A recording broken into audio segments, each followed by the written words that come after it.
सादर जय जिनेंद्र। मेरे अपने आत्मन सभी को महावीर जयंती की बहुत-बहुत शुभकामनाएँ। आज का जो दिन है बहुत ही पवित्र है, मंगलमय है, शुभदायी है और स्पेशली आज के दिन भगवान महावीर स्वामी का जन्म हुआ। भगवान महावीर स्वामी इतिहास के सबसे बड़े युग पुरुष रहे हैं, जिन्होंने मानव समाज को सबसे कल्याणकारी प्रिंसिपल्स जो हैं, वो प्रदान किए हैं। भगवान महावीर स्वामी का जो स्पेशली कंट्रीब्यूशन रहा है, कई चीज़ों में बहुत ही अलग तरीके से और बहुत ही इनक्रेडिबल कंट्रीब्यूशन रहा है। उसमें सबसे प्रमुख जो कंट्रीब्यूशन रहा है, वो पंच महाव्रत का रहा है और ये 5 प्रिंसिपल अगर दुनिया एक्सेप्ट कर ले या हम लोग एक्सेप्ट कर लें और उसको फॉलो कर लें, पूरी पृथ्वी जो आज अपने एक्सट्रीम लेवल के सिविलाइजेशन पे पहुंच गई है, जहाँ पे अलग-अलग तरीके की मेडिकल रिसर्च, साइंटिफिक रिसर्च अपने चरम अवस्था में पहुंच रही है। फिर उसके विपरीत डिस्ट्रक्शन और वॉर ये एक ऐसी स्थिति में आ गए हैं कि अगर थर्ड वर्ल्ड वॉर होता है, तो पृथ्वी से मानव की कंप्लीटली उत्पत्ति का जो सिस्टम बना था, कंप्लीटली वैनिश हो जाएगा। मानव संस्कृति, सभ्यता पूरी तरह से नष्ट हो जाएगी। जो हम टीवी पे और अलग-अलग न्यूज़पेपर में डेली विटनेस कर ही रहे हैं। युद्ध जो है, वो कई बार बहुत ज़्यादा ज़रूरी हो जाते हैं, जैसे भगवान श्री कृष्ण ने गीता में पूरा वर्णन किया।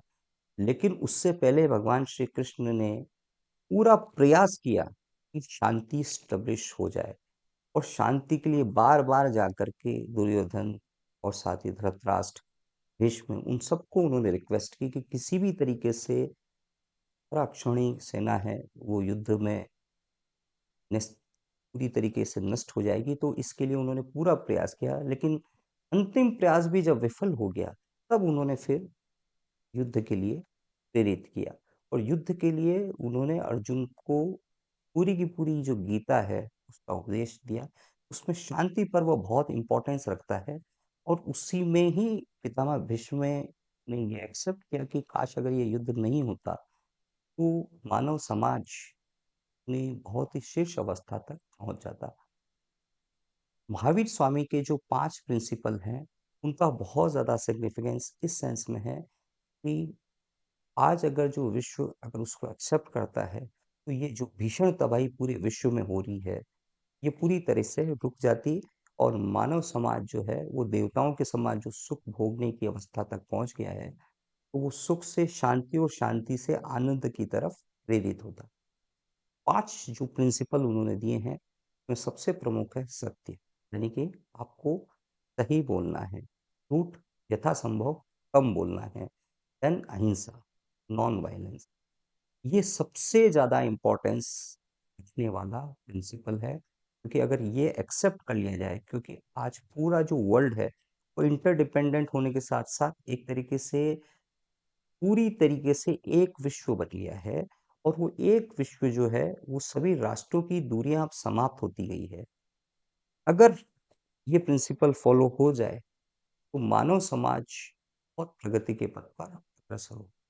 देन स्तेय, यानी कि आपको अनावश्यक जो चीज़ें हैं, उनके साथ-साथ दूसरों की चीज़ें हड़पने का या दूसरों की चीज़ों को कैप्चर करने का जो प्रिंसिपल एक राष्ट्र या एक व्यक्ति का या एक सोसाइटी का होता है, उसको पूरी तरीके से स्टॉप करना है। तो संतोष है, वो परम सुख होता है या परम धन है। उस प्रिंसिपल को फॉलो कर लिया जाए, तो अनावश्यक टेंशन, टॉक्सिसिटी उनसे बचा सकता है। इसके साथ-साथ जो 4th प्रिंसिपल है, वो है ब्रह्मचर्य।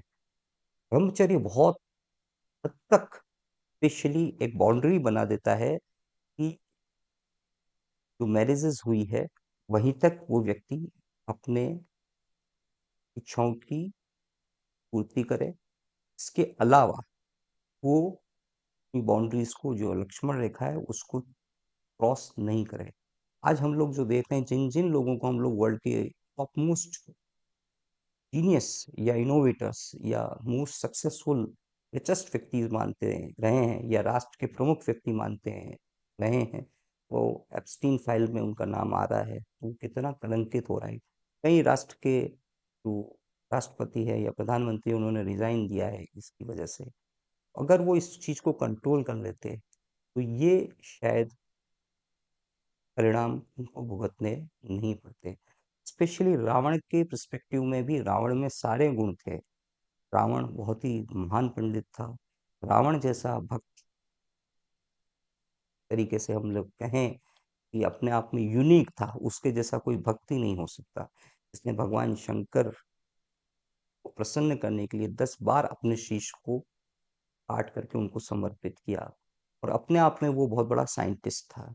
लेकिन इस जगह पे ने अपनी बाउंड्री को कंट्रोल नहीं किया, और अगर वो माता सीता का हरण नहीं करता तो उसको, जो पूरे कुल का नाश हुआ, के साथ साथ पूरे उसके वंश खत्म किया गया भगवान राम के द्वारा, वो शायद उससे बच जाता है। And then last but not least, that is अपरिग्रह। हम लोग ये देखते हैं कि बहुत ज्यादा सामान इकट्ठा करना, अत्यधिक चीजों को इकट्ठा करना, तो भगवान महावीर स्वामी का जो पांचवा प्रिंसिपल है, का बहुत हाई लेवल पे सिग्निफिकेंस सेंस में बनता है। हम लोग आज कई लोगों को देखते हैं जो फोर्ब्स लिस्ट में, या हमारे इंडिया के भी कई लोग हैं, भारत के भी कई लोग हैं, जिन्होंने खरबों रुपए की संपत्ति इकट्ठी की हुई है। ये जो डेटा आता है स्विस बैंक का, उसमें उन लोगों का नाम है कि अब उनके कोई सक्सेसर उस क्लेम को करने वाले ही नहीं है, यानी कि खरबों रुपए की संपत्ति भारत की वो विदेशों में पड़ी हुई है। यही संपत्ति अगर मानव कल्याण के लिए या प्राणियों के कल्याण के लिए उपयोग होती, education institutes, medical institutes, innovation, research houses, साथ ही जो लगभग 80 से 85 करोड़ लोग हमारे देश में राशन का और पुअर्टी लाइन के आसपास हैं, रेस्पेक्टिव ऑफ कि हमारा देश बहुत तेजी से ग्रोथ कर रहा है, तो उन लोगों को वेलफेयर का, सामाजिक कल्याण का, उनको बिजनेस अपॉर्चुनिटी का, उनको एम्प्लॉयमेंट देने का काम बहुत तेज गति से हो सकता था। तो ये 5 प्रिंसिपल्स बहुत ज़्यादा इम्पोर्टेंस रखते हैं। इसके अलावा भगवान महावीर स्वामी की जो दार्शनिक फिलोसॉफिकल व्याख्याएँ हैं, उसमें जो सबसे ज़्यादा इम्पोर्टेंस रखने वाली है, वो ये है अनेकांतवाद। अनेकांतवाद का सेंस ये है कि मैं भी सही हो सकता हूँ और आप भी सही हो सकते हो। आप अपनी जगह सही हो और मैं अपनी जगह सही हूँ। अगर ये प्रिंसिपल फ़ॉलो कर दिया जाए तो 99% झगड़े वहीं खत्म हो जाएँगे। इसके अलावा सेकंड प्रिंसिपल जो उनकी फिलोसॉफिकल टीचिंग में मिलता है, वो है स्यादवाद। स्यादवाद का सेंस ये है प्रोबेबली, यानी कि सरल अर्थों में हम लोग कहें शायद। उन्होंने एक चीज को ये नहीं कहा है कि यही अंतिम सत्य है, that is the universal truth. उन्होंने ये कहा है कि शायद ऐसा हो सकता है या ऐसा नहीं हो सकता है। तो हर चीज को उन्होंने ये कहा है कि इस परिप्रेक्ष्य में अगर आप देखेंगे तो सामने वाले की बात को आपको इस तरीके से एक्सेप्ट करना है, या अपने मत को भी इस तरह से रखना है, शायद मैं सही भी हो सकता हूँ, नहीं भी हो सकता हूँ। एंड जो बहुत ज्यादा इंपॉर्टेंस रखता है, वो परस्पर ग्रहो जीवानाम, यानी कि इस संसार में सब इंटरडिपेंडेंट हैं। आज ईरान में युद्ध हो रहा है, या इसराइल में युद्ध हो रहा है, या यूक्रेन में युद्ध हो रहा है, तो उससे पूरा विश्व का जो मार्केट है, या लोगों की जो एक तरीके से लाइफ है, वो पूरे वर्ल्ड के लोगों की लाइफ इफेक्टेड हो गई। उनके प्रिंसिपल्स को अगर फॉलो किया जाता तो ये जो भीषण तबाही है, ये नहीं होती। और ईश्वर करे कि ये स्पेशली महावीर स्वामी की जो टीचिंग्स हैं, बहुत जल्दी एज अर्लीस्ट इस विश्व में जो है पीस को क्रिएट करे।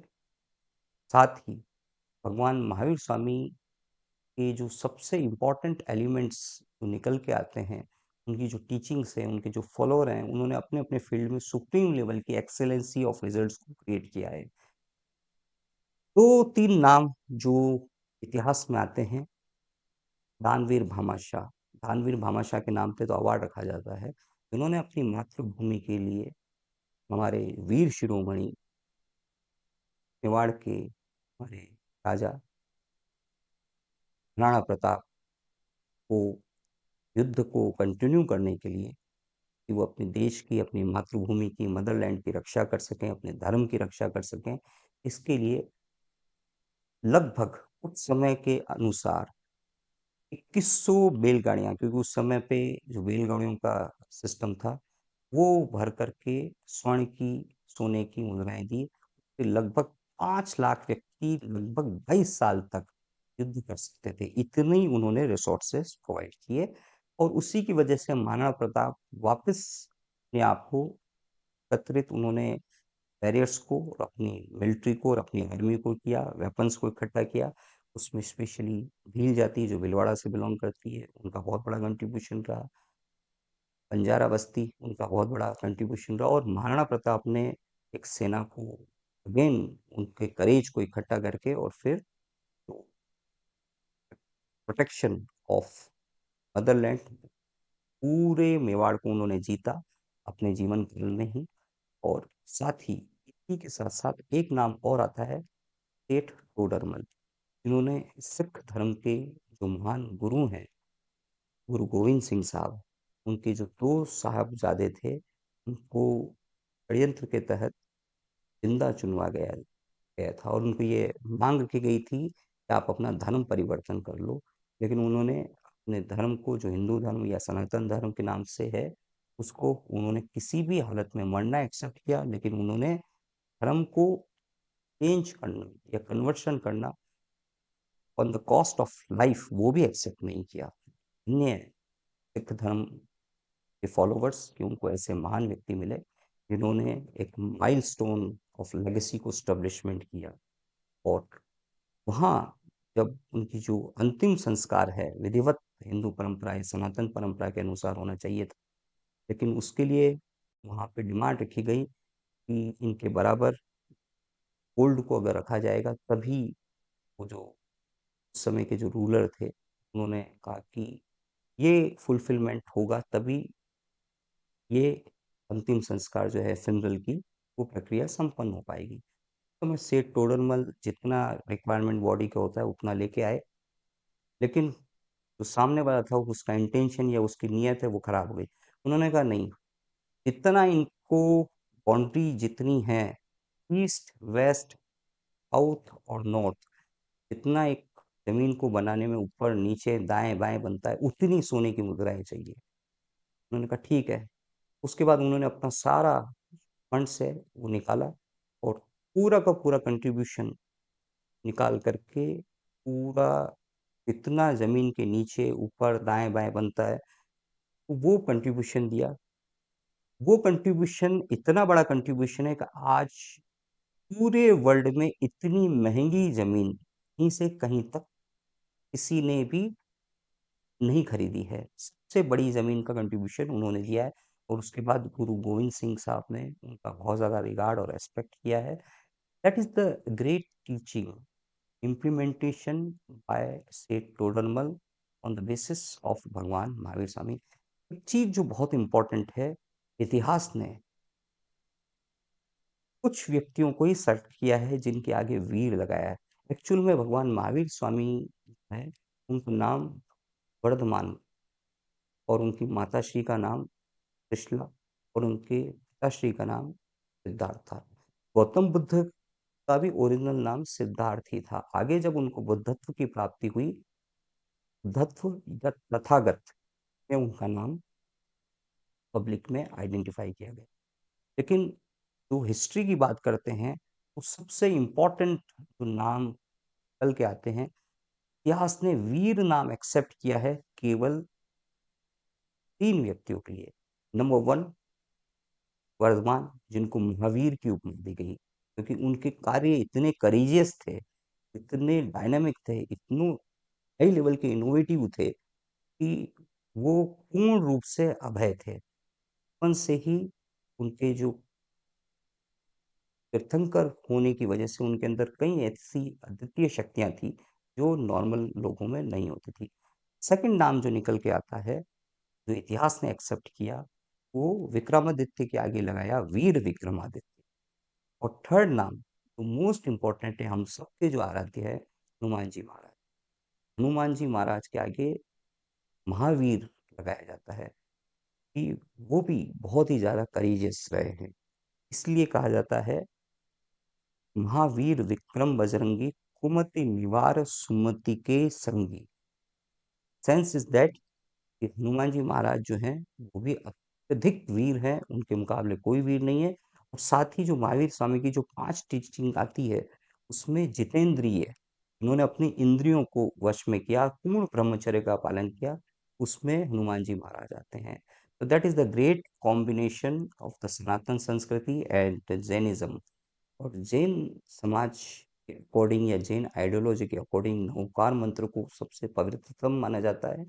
इसमें किसी धर्म विशेष के व्यक्तियों या साधुओं या उसके जो इम्पोर्टेंट गुरु भगवान है उनको नहीं लेकर के संपूर्ण संसार में जो अपने अपने कार्य में बहुत श्रेष्ठतम तरीके से जिन्होंने क्रोध, मान, माया, लोभ को जीता है, ने 4 कर्मों का या अष्ट कर्मों का नाश किया है, उन सबको नमन किया है। तो उन सब चीज़ों को लेकर के नवकार मंत्र जो है, आज के दिन अनंत अनंत बार नवकार मंत्र का पाठ हुआ है।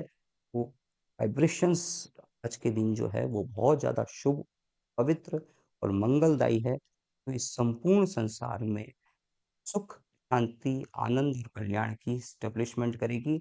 और ये वर्ल्ड वार की स्थिति बन रही है, ये बहुत जल्दी कंट्रोल में आएगी। ऐसी मैं शुभकामना करता हूँ आपके और आपके परिवार के लिए। पूर्ण रूप से शुद्ध अंतःकरण से भगवान शंकर भगवान, महावीर स्वामी और अनंत वो जो भी सी हुई है, उन सबसे प्रार्थना करता हूँ कि आपके परिवार में खूब सुख, समृद्धि, वैभव, शांति, आनंद की प्राप्ति हो। और हम लोग इसी जीवन में वीतराग बने, अगला जन्म इसके लिए नहीं लेना पड़े, इसी जन्म में हम निर्वाण या मोक्ष की अवस्था को प्राप्त करें। मैं ऐसी मंगल कामना करता हूँ। मेरी माता श्री श्रीमती उषा जी जैन और मेरे पिताश्री श्री राम सिंह जी चौधरी, हमने मुझे बचपन से एक मंत्र सिखाया था। और स्पेशली वो जो मंत्र था उसका मीनिंग क्या है ये मैं बहुत बाद में समझा। पहला मंत्र उन्होंने मुझे सिखाया था गायत्री मंत्र, ओम भूर्भुवः स्वः सवितुर्वरेण्यम भर्गो देवस्य धीमहि धियो यो नः प्रचोदयात्। एंड द सेकंड मंत्र, नमो अरिहंताणम, नमो सिद्धाणम, नमो आयर्याणम, नमो वज्रायणम, नमो लोये स्तव सावणम, ऐसो पंच नमुकारो सवै पापनाशनो मंगलाणम च सवेसी ब्रह्मम हवै मंगल। ये दो महामंत्र हैं जो हर धर्म में एक्सेप्ट किए गए हैं, स्पेशली सनातन धर्म में और जैन आइडियोलॉजी में, और भी जो स्पेशली श्रमण संस्कृति को मानती है। तो भगवान महावीर स्वामी को श्रमण भगवान महावीर स्वामी कहने का सेंस यही है कि जो श्रम के द्वारा परिणाम लाता है, यानी कि जो भाग्य भरोसे नहीं बैठा है या उसको सक्सेसरशिप में या उसको पेरेंटल कुछ चीजें मिल गई है तो उसको एक्सेप्ट नहीं किया गया।